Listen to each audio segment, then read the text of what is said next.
ابو درداء رضی اللہ عنہ فرمایا کرتے تھے کہ 3 چیزیں مجھے محبوب ہیں لیکن لوگوں کو وہ ناگوار ہیں: موت، بیماری اور فاقہ۔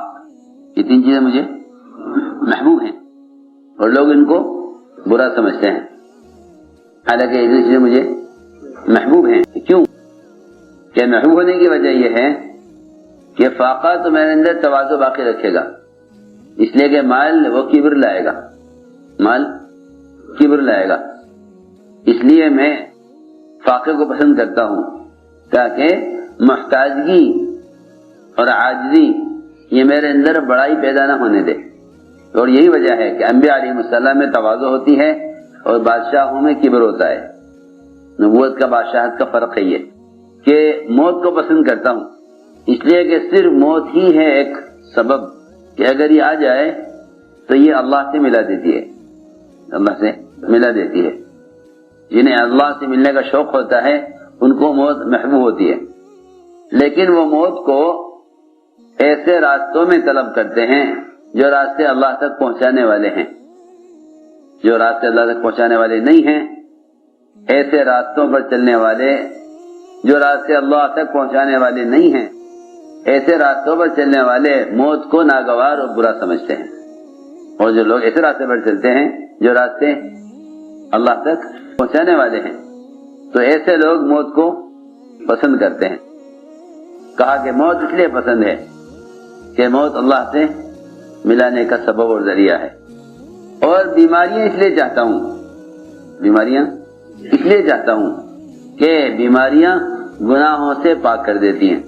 تو میں نے عرض کیا کہ اللہ رب العزت حالات لاتے ہیں 2 وجہ سے، ایک تربیت کے لیے، دوسرے طہارت کے لیے۔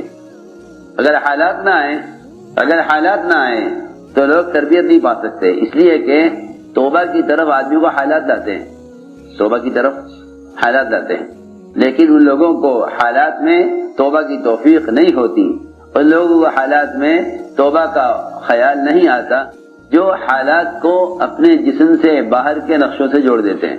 جسم کو حالات کہاں سے جوڑ دیتے ہیں؟ اپنے جسم کے باہر سے۔ جو حالات کو اپنے جسم سے باہر کے نقشے جوڑ دیتے ہیں ان کو توبہ کی توفیق نہیں ہوتی۔ کیوں؟ اس لیے کہ وہ حالات کو اسباب کی طرف منسوب کرتے ہیں، وہ حالات کو اسباب کی طرف منسوب کرتے ہیں، بننے کو بھی اور بگڑنے کو بھی دونوں کو منسوب کرتے ہیں اسباب کی طرف۔ سنو وہ توجہ سے بات، جتنے بھی اسباب ہیں چاہے وہ حکام کی لائن کے ہوں، مال کی لائن کے ہوں، تجارت کی لائن کے ہوں، زراعت کی لائن کے ہوں، سیاست کی لائن کے ہوں، جس لائن کے بھی اسباب ہیں، جو شخص اپنے حالات کو اسباب سے جوڑے گا وہ کبھی توبہ پر نہیں آئے گا۔ جو برے حالات کو اسباب سے جوڑے گا وہ توبہ پر نہیں آئے گا، اور جو اچھے حالات کو اسباب سے جوڑے گا، اچھے حالات کو اسباب سے جوڑے گا کہ وہ کبھی شکر پر نہیں آئے گا، وہ کبھی شکر پر نہیں آئے گا۔ جی ہاں، کیونکہ جب مسلمانوں کو غیروں سے مدد ملنے لگے گی تو یہ کہیں گے کہ ہماری مدد انہوں نے کی ہے، اور جب مسلمانوں پر تنگی حالات اور مختلف قسم کے قوانین ان پر لاگو ہوں گے تو یہ کہیں گے کہ یہ حالات ان کی طرف سے آ رہے ہیں۔ جی ہاں، سنو غور سے، یا تو یہ شکر کریں گے غیروں کا ان کی طرف سے سہولت کے آنے پر، یا یہ شکایت کریں گے غیروں کی ان کی طرف سے حالات کے آنے پر۔ حالانکہ سچی بات یہ ہے کہ جس طرح ایک انسان یہ سمجھتا ہے کہ میں حالات کے بننے بگڑنے کا میرے جانور سے کوئی تعلق نہیں، اس طرح خدا کی قسم حالات کے بننے بگڑنے کا حکام سے بھی کوئی تعلق نہیں۔ سیدھی بات ہے، بالکل۔ آپ کی دکان نہ چلے، کارخانہ نہ چلے، کیا آپ کہہ سکتے ہیں کہ اگر میں بکری بدل دوں اپنی تو میری دکان چل جائے گی؟ تو کہیں گے نہیں، تمہاری بکری سے کیا تعلق تمہاری دکان کے چلنے نہ چلنے کا، تمہاری بھینس سے کیا تعلق تمہارے کارخانے کے چلنے نہ چلنے کا۔ وہ بیچارہ ایک بے زبان جانور ہے، ایک بے زبان جانور ہے، اللہ کی مخلوق تمہارے نفع کے لیے اللہ نے پیدا کی ہے۔ کوئی اس بات کو ماننے کو تیار نہ ہوگا کہ تمہاری دکان چل جائے گی تم بکری بدل دو، اور تمہاری کارخانہ چل جائے گا تم بھینس بدل دو۔ ارے میرے کارخانے کے چلنے نہ چلنے کا جانور سے کیا تعلق؟ میں اسی طرح عرض کرنا چاہتا ہوں کہ مسلمان کے حالات کے بننے بگڑنے کا انعام سے کوئی تعلق نہیں، جس طرح انعام سے تعلق نہیں، حکام سے بھی کوئی تعلق نہیں، کیونکہ جو لوگ اپنے حالات کے بننے بگڑنے کو باہر کی شکل میں دیکھتے ہیں وہ ان کو حالات اللہ کی طرف نہیں لاتے، توبہ کی طرف نہیں لاتے، اور ان کو اچھے حالات شکر کی طرف نہیں لاتے، اچھے حالات شکر کی طرف نہیں لاتے۔ میں نے احتیاط کیا کہ سب سے پہلی بات یہ ہے کہ دنیا کے تمام فساد کا تعلق مومن کے عمل سے ہے، دنیا کے فساد کا تعلق مومن کے عمل سے ہے۔ بس مومن میں اور غیر مومن میں فرق یہ ہے، مومن اور غیر مومن میں فرق یہ ہے کہ مومن حالات سے عبرت لے گا، حالات سے عبرت لے گا، حالات سے عبرت لے گا۔ اگر نابینا کو کوئی آدمی مار کر گزر جائے تو یہ پوچھے گا لوگوں سے کس نے مارا، پوچھے گا کس نے مارا۔ ٹھوکر لگے گی تو پوچھے گا کس چیز میں ٹھوکر لگی، کیونکہ یہ اندھا ہے، اس کو نہیں معلوم اس کو کس نے مارا، اس کو ٹھوکر کہاں لگی۔ لیکن مومن بینا ہے، مومن بینا ہے، اس کو ایک ٹھوکر بھی لگے گی نا تو اسے فوراً اپنی کوئی بدعملی یاد آئے گی، اس کو اپنی کوئی بدعملی یاد آئے گی کہ مجھ سے یہ غلطی ہوئی تھی جس پر اللہ تعالیٰ نے میری تنبیہ کے لیے مجھ پر یہ حالات ڈالے ہیں۔ بہت آسان ہے مسلمان کے لیے راستہ تلاش کرنا اور حالات سے نکلنا۔ ہر آنے والے حال کا سبب اپنے اندر تلاش کرو، ہر آنے والے حال کا سبب اپنے اندر تلاش کرو، ہر آنے والے حال کا سبب اپنے اندر تلاش کرو، باہر نہیں۔ اس لیے کہ جتنے بھی دنیا میں حالات ہیں ان کا تعلق مسلمان کے جسم سے باہر کی چیزوں سے نہیں ہے۔ مسلمان اصل کائنات ہے، مسلمان اصل کائنات ہے۔ ہر آنے والے حال کا سبب اپنے جسم میں تلاش کرو، ہر آنے والے حال کا سبب جسم میں تلاش کرو۔ یہ مومن کی پہچان ہے، یہ مومن کی پہچان ہے کہ وہ کبھی اس بات پر راضی نہیں ہوگا کہ مجھ پر آنے والے حالات کا تعلق فلاں شخص سے یا فلاں قوم سے یا فلاں حکومت سے یا فلاں کمائی کے نقشے سے میرا حالات کا تعلق ہے، اس کا حالات کے بننے بگڑنے کا باہر کے نقشے سے کوئی تعلق نہیں ہے۔ اس لیے صحابہ کرام وہ عبرت لیا کرتے تھے، اور عبرت اس لیے لیا کرتے تھے کہ عبرت لینا صرف مومن کا کام ہے، عبرت لینا صرف مومن کا کام ہے۔ اللہ نے جہاں بھی عبرت لینے کا حکم فرمایا قرآن میں، وہاں مومن کے لیے سمجھدار، عقل والا، اولو الالباب کہہ کر مخاطب کیا ہے ایمان والوں کو۔ فاعتبروا یا اولی الابصار، عبرت لو جن کے پاس دل کی آنکھیں ہیں۔ فاعتبروا یا اولی الالباب، عبرت لیں وہ لوگ جن کو اللہ نے حالات سے سبق لینے کی سمجھ دی ہے، حالات سے سبق لینے کی سمجھ دی ہے۔ قرآن میں اللہ نے جہاں عبرت کا حکم دیا وہاں ایمان والوں کو کہیں آنکھ والا کہا، کہیں عقل والا کہا، لیکن جانور کے بارے میں فرمایا کہ اللہ کو نہ ماننے والا وہ جانور کی طرح ہے کہ اس کو باندھ دیا جائے، کھول دیا جائے، اسے نہیں معلوم کیوں باندھا گیا تھا، کیوں کھول دیا گیا۔ فیما عقل وفیما ارسل، فیما عقل وفیما ارسل، دو حدیثیں ہیں، دونوں حدیثوں میں یہ واضح کیا ہے کہ مومن حالات میں کیا کرے گا اور کافر حالات میں کیا کرے گا۔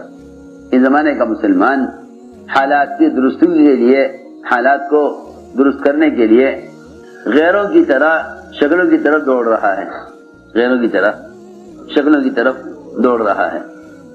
اس زمانے میں مسلمان حالات کی درستی کے لیے غیروں کی طرح شکلوں کی طرف دوڑ رہا ہے۔ وہ جس طرف سے حال آتا ہوا دیکھتا ہے اس طرف دوڑتا ہے حال کو درست کرنے کے لیے۔ حال سے حال کو بدلنا فرعون کا مزاج تھا، حال کو اعمال سے بدلنا موسیٰ علیہ السلام اور بنی اسرائیل کا معمول تھا۔ حال کو اعمال سے بدلنا بنی اسرائیل موسیٰ علیہ السلام کا راستہ تھا، حال کو حال سے بدلنا فرعون کا راستہ تھا۔ جو بھی حال آتا تھا فرعون اپنی طاقت سے اس حال کا مقابلہ کرتا تھا۔ دو حدیثیں ملتی ہیں جس میں مومن کو حالات میں مومن اور کافر کا فرق بتلایا ہے۔ ایک روایت تو یہ ہے جو میں نے پڑھی کہ مومن کی مثال اس گھوڑے کی طرح ہے جو اپنے کھوٹے سے بندھا ہوا ہے اور پاؤں میں رسی بندھی ہوئی ہے اور چراگاہ میں اس کو چھوڑ دیا گیا ہے۔ حدیث میں آتا ہے الدنیا حلوۃ خضرہ، کہ دنیا سرسبز اور بڑی میٹھی ہے۔ جب آدمی اس کو حاصل کرنے میں لگتا ہے تو اس کے قدم تو کہیں ہوتے ہیں مگر اس کی نظر کہیں اور ہوتی ہے.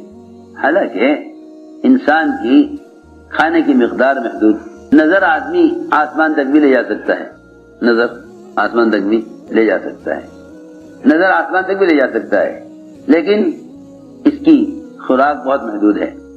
میں عرض کرنا چاہتا ہوں جتنی انسان کی ضرورت ہے، اگر انسان کی نظر اپنی ضرورت کی حد تک محدود رہے تو پھر یہ حرام میں مبتلا نہیں ہوگا. جب اس کی نظر ضرورت کی حد سے گزرے گی اور اس کی نظر ضرورت کی حد سے تجاوز کرے گی تو پھر یقینی طور پر یہ حرام میں پڑ جائے گا. میں عرض کرتا ہوں، حدیث میں بڑی اچھی مثال دی ہے، بڑی اچھی مثال دی حدیث میں کہ مومن اللہ کی اطاعت میں اس گھوڑے کی طرح ہے جو رسی سے بندھا ہوا ہو. اس کی نظر بہت آگے جاتی ہے، اس کی نظر بہت آگے جاتی ہے.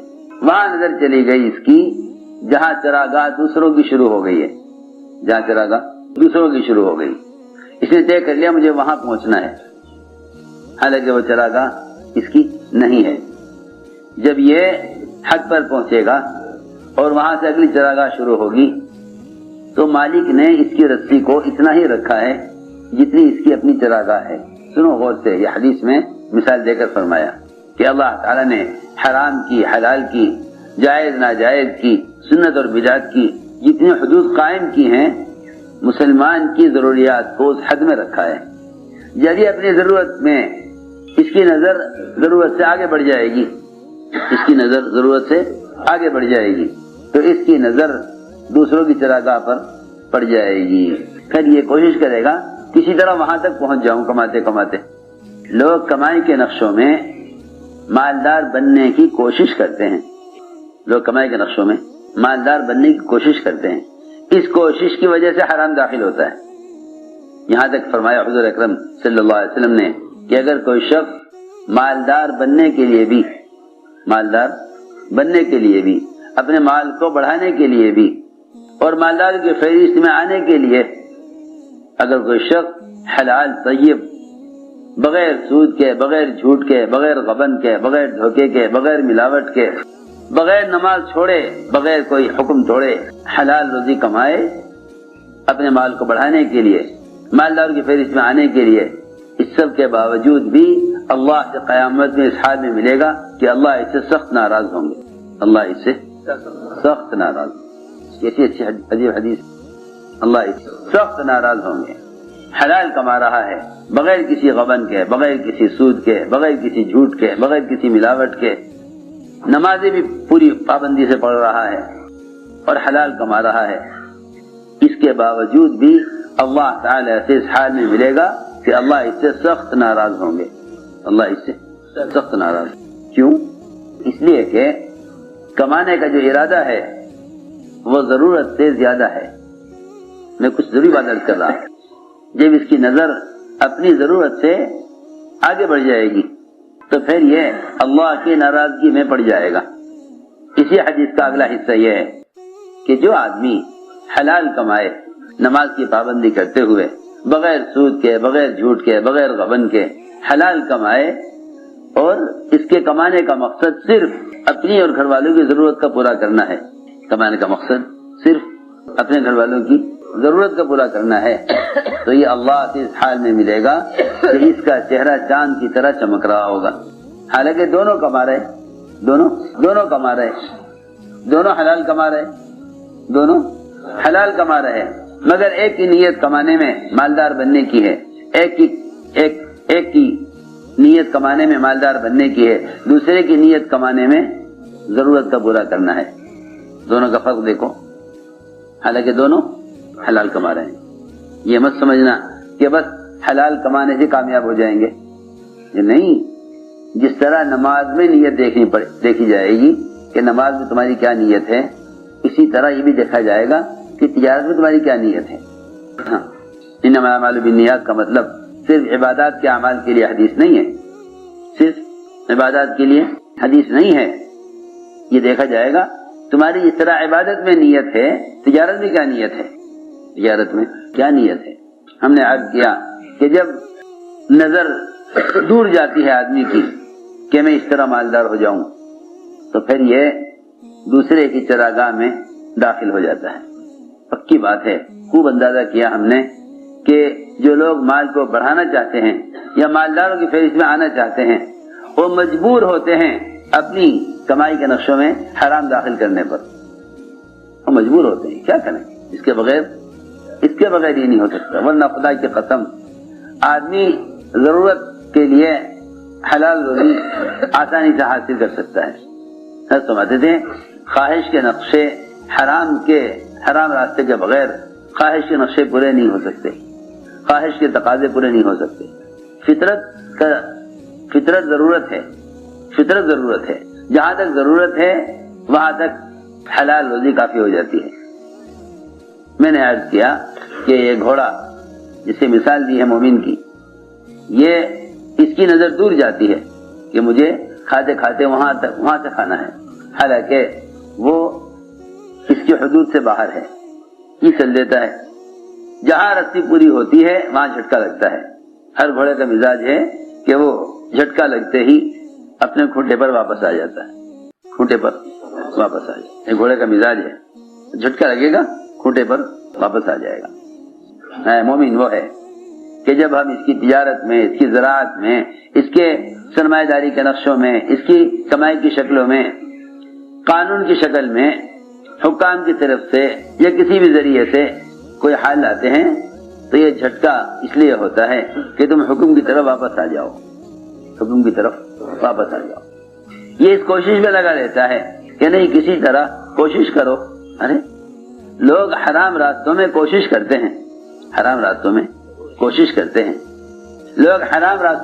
کرتے ہیں، اللہ رب العزت حالات اور دشواریاں اور غیروں کے ذریعے سے قوانین لا کر مسلمان کو غلط راستے سے بچانا چاہتے ہیں۔ کتنی صحیح حدیث ہے، فرمایا کہ اللہ تعالی مومن کو مال سے اس طرح بچانا چاہتے ہیں جس طرح تم میں سے کوئی شخص اپنے بیمار کو پانی سے بچاتا ہے۔ یہاں تو آج کل خیال لوگوں کا یہ ہے کہ جن سے اللہ تعالی محبت کرتے ہیں ان کو اللہ دنیا میں خوب نوازتے ہیں، یہ بڑا دھوکہ ہے لوگوں کو۔ لوگ دیکھتے ہیں ان کے حالات خراب ہیں، اللہ ان سے ناراض ہیں، ان کے حالات اچھے، اللہ ان سے راضی ہیں، حالانکہ حالات کے اچھا برا ہونے سے اللہ کی رضا اور ناراضگی کا کوئی تعلق نہیں۔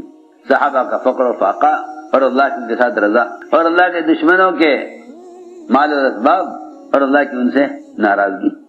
تو ہم نے عرض کیا کہ یہ دو حدیثیں ایسی ہیں کہ اس سے مومن اور کافر کا فرق معلوم ہوتا ہے۔ ایک روایت تو یہ ہے جس میں اللہ تعالی مومن کے کاروبار میں، اس کی زراعت اور اس کی سرمایہ داری میں ناکامیاں لا کر، جھٹکے لا کر اس کو راستے کی طرف لانا چاہتے ہیں۔ دوسری بات یہ ہے کہ جب اس سے کوئی گناہ ہوگا تو گناہ عزو سے ہوگا، گناہ اس کے کسی عزو سے ہوگا، گناہ اس کے کسی عزو سے ہوگا، یا آنکھ سے یا پیر سے یا ہاتھ سے یا شرمگاہ سے۔ جب اس کے گناہ کا تعلق صرف انسان کے اعضاء سے ہے، جب گناہ کا تعلق انسان کے اعضاء سے ہے، باہر کی شکلوں سے گناہوں کا کوئی تعلق نہیں ہے، وہ تو اعضاء باہر کی گناہ کی شکلوں کو اختیار کرتے ہیں، اس سے گناہ بنتا ہے۔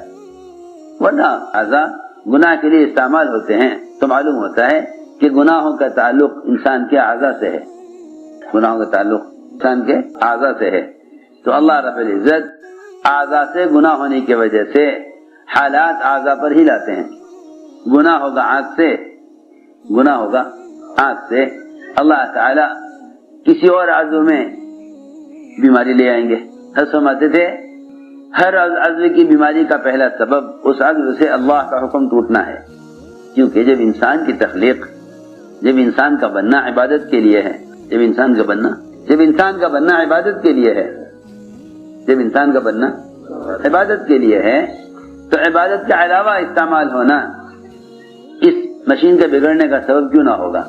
میں عرض کرتا ہوں، آریاں ہوتی ہیں، ایک آری ہوتی ہے لکڑی کاٹنے کی، ایک آری ہوتی ہے لوہا کاٹنے کی، دونوں آری ہیں، دونوں کا نام آری ہے، اور دونوں کی شکل، دونوں کا مادہ میٹل ایک ہے، لیکن اس کو بنایا گیا ہے لوہا کاٹنے کے لیے، اس کو بنایا گیا ہے لکڑی کاٹنے کے لیے.